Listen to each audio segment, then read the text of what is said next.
18 साल की उम्र में नूरी को आरिफ नाम के लड़के से प्यार हो जाता है।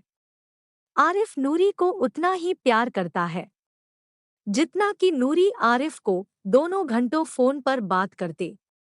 वे दोनों एक दूसरे से शादी करना चाहते थे।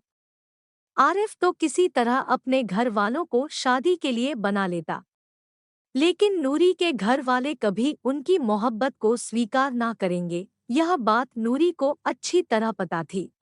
नूरी गमगीन होकर आरिफ से बोली, मेरे घरवाले कभी मेरे प्यार को नहीं समझेंगे।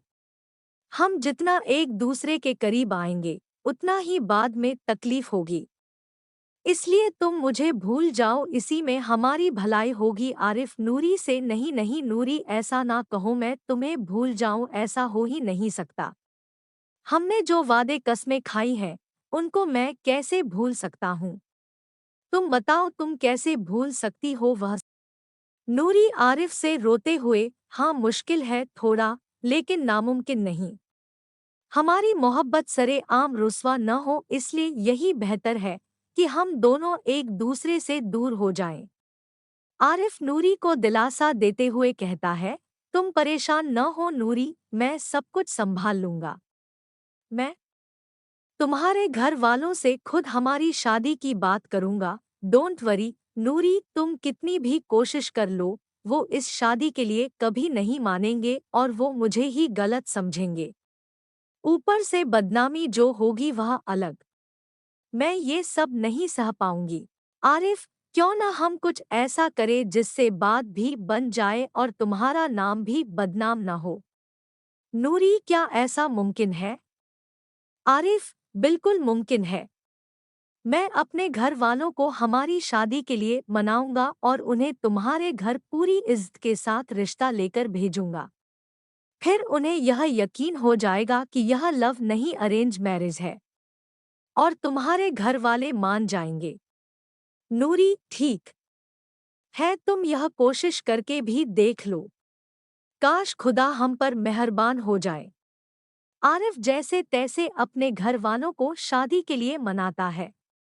उसके घर वाले अपने बेटे की खुशी के लिए मान तो जाते हैं, लेकिन उनके दिल में लड़की को लेकर अभी भी कड़वाहट रहती है। और वही कड़वाहट लिए 3 दिन के बाद आरिफ की अम्मी रिश्ता लेकर नूरी के घर पहुंचती है। आरिफ की अम्मी नूरी की अम्मी से, हमें आपकी नूरी पसंद है, हम उसके लिए अपने आरिफ का रिश्ता लेकर आए हैं। क्या आपको मंजूर है? नूरी की अम्मी, नहीं, मैं अभी अपनी बेटी की शादी नहीं कर सकती क्योंकि अभी वह छोटी है और पढ़ाई कर रही है। इस पर आरिफ की अम्मी को काफी गुस्सा आ जाता है और वह अपने दिल की कड़वाहट को रोक नहीं पाती और नूरी की अम्मी से गुर्राकर कहती है, छोटी थी फिर भी इतने बड़े बड़े कांड कर बैठी। नूरी की अम्मी हैरानी से, क्या किया है मेरी बेटी ने? आरिफ की अम्मी, उसने मेरे बेटे को फंसाया है और उसी के कहने पर मैं आज यहाँ पर आपकी नूरी का रिश्ता मांगने आई हूँ। नूरी की अम्मी, मेरी बेटी ऐसा नहीं कर सकती, आपको कोई गलतफहमी हुई है। अभी मैं उसे बुला रही हूँ और पूछती हूँ कि क्या यह सच है। नूरी की अम्मी नूरी को आवाज देकर बुलाती है और नूरी आ जाती है। नूरी घबराते हुए, जी अम्मी, क्या हुआ, आपने मुझे बुलाया? नूरी की अम्मी गुस्से में, यह बताओ नूरी, आरिफ की अम्मी जो कह रही है, क्या यह सच है? क्या तुम्हारा और आरिफ का कुछ चल रहा है? क्या तुम उससे शादी करना चाहती हो? नूरी उस टाइम बहुत घबरा जाती है और डर की वजह से सच नहीं बोल पाती। नूरी डरते हुए, नहीं अम्मी, ऐसा कुछ भी नहीं है। मेरा और उसका कोई चक्कर, अफेयर नहीं है। नूरी की अम्मी आरिफ की अम्मी से, देखा मेरी बेटी बेकसूर है, उसकी तरफ से आरिफ के लिए कोई प्यार या लगाव नहीं है। अब आप जा सकती हैं, मैं अपनी बेटी का रिश्ता आपके यहाँ हरगिज नहीं कर सकती। से डर जाती है, मानो जैसे उसके पैरों के नीचे से जमीन खिसक गई हो। वह अपनी अम्मी के सामने तो नहीं, लेकिन अपने रूम में जाकर बहुत देर तक रोती रहती है। बाहर बादल भी जोर जोर से गरजने लगते हैं और तेजी से बारिश होने लगती है। ऐसा लगता है जैसे वो भी नूरी के दर्द को महसूस करके अपने आंसुओं को रोक नहीं पा रहे हैं। नूरी के घर में जो कुछ भी हुआ वो सब आरिफ की अम्मी घर वापस आकर आरिफ को बताती है और अपने गुस्से का इजहार करती है। आरिफ गुस्से में कहता है, अम्मी आपको उनसे यह कहने की क्या जरूरत थी कि मेरा और नूरी का चक्कर चल रहा है। मैंने आपको मना किया था ना उनसे ये सब कहने को। आपने फिर भी आपने सब बिगाड़ कर रख दिया अम्मी। क्या आपको थोड़ी सी भी अपने बेटे की खुशियों की परवाह नहीं है। आरिफ की अम्मी, मुझे उनकी बातों से गुस्सा आ गया था और इसलिए मैंने नूरी की अम्मी को सब बता दिया। मैं तेरे कहने पर वहां रिश्ता मांगने गई थी, तेरी फिक्र तेरी परवाह थी मुझे इसलिए गई। लेकिन अब कभी नहीं जाऊंगी। अब तू जिए या मरे, लेकिन मैं वहां दोबारा अपनी बेइज्जती कराने नहीं जाने वाली। इतना कहकर आरिफ की अम्मी गुस्से में वहां से चली जाती है। आरिफ अफसोस करते हुए मन ही मन में सोचने लगता है कि अब क्या होगा, कैसे मैं नूरी से शादी कर पाऊंगा। इतना सोचते हुए आरिफ कमरे से बाहर आ जाता है और सबसे अलग होकर नूरी को कॉल करता है। नूरी कॉल उठती है, हेलो आरिफ, तुम कैसे हो? आज सब कुछ गड़बड़ हो गया। हमारा रिश्ता हमेशा हमेशा के लिए खत्म हो गया। अब हम कभी एक दूसरे से शादी नहीं कर पाएंगे। लगता है कि हमारी किस्मत में एक दूसरे से मिलना लिखा ही नहीं है।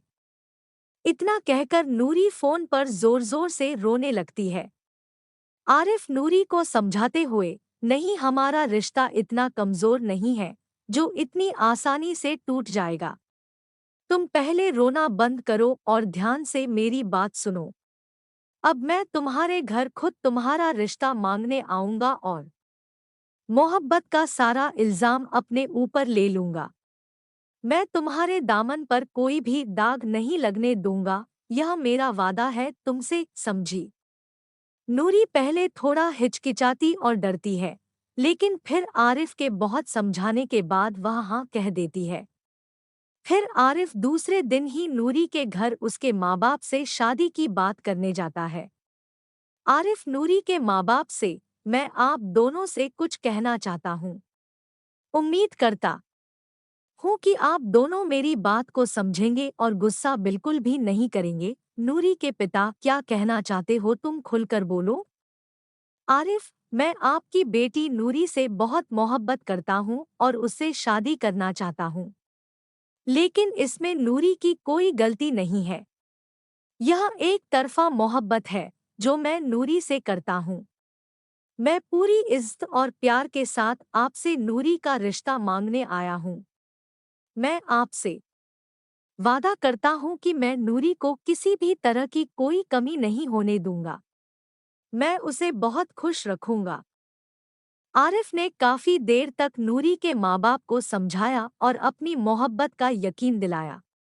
फिर आखिरकार वो मान गए और आरिफ से कहा कि ठीक है, हमें तुम्हारी मोहब्बत पर भरोसा होने लगा है। लेकिन पहले हम एक बार अपनी बेटी से भी पूछेंगे कि क्या वह इस रिश्ते के लिए राजी है या नहीं। अगर वह राजी होती है तभी हम भी हाँ कह सकते हैं, क्योंकि यह उसकी पूरी जिंदगी का सवाल है। आरिफ भी उनकी हाँ में हाँ मिलाता है। नूरी की माँ नूरी को बुलाती है और कहती है, आरिफ तुम्हारा रिश्ता मांगने आया है। क्या तुम इस रिश्ते के लिए राजी हो? अगर तुम्हारी रजामंदी होगी तभी हम इस रिश्ते के लिए हाँ करेंगे। नूरी दबी आवाज में सिर झुकाए हुए, जैसा आप लोग सही समझे। जो आपका फैसला वही मेरा फैसला।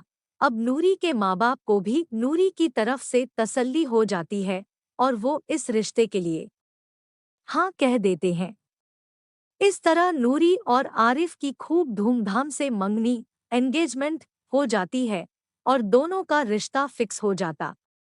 चूंकि नूरी अभी सिर्फ 18 साल की रहती है और कॉलेज की पढ़ाई मुकम्मल कर रही होती है, इसलिए इस रिश्ते को 3 साल के लिए लगा दिया जाता है और 3 साल बाद ही दोनों की शादी होगी, यह बात तय हो जाती है।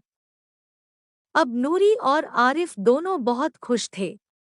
ऐसा लग रहा था मानो उन्हें दुनिया की सारी खुशियां एक साथ मिल गई हों। अब तो खुले आम दोनों की बातें रोज कॉल पर होने लगी।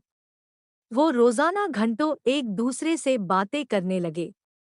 अपना सुख अपना दुख, उन्होंने क्या खाया, क्या पिया, कहाँ गए, सब कुछ एक दूसरे से शेयर करने लगे। उनकी मोहब्बत इस कदर बढ़ गई थी कि वह एक दूसरे के बिना एक पल भी नहीं गुजार सकते थे। इस तरह उनका रिश्ता फिक्स हुए 2 साल बीत जाते हैं।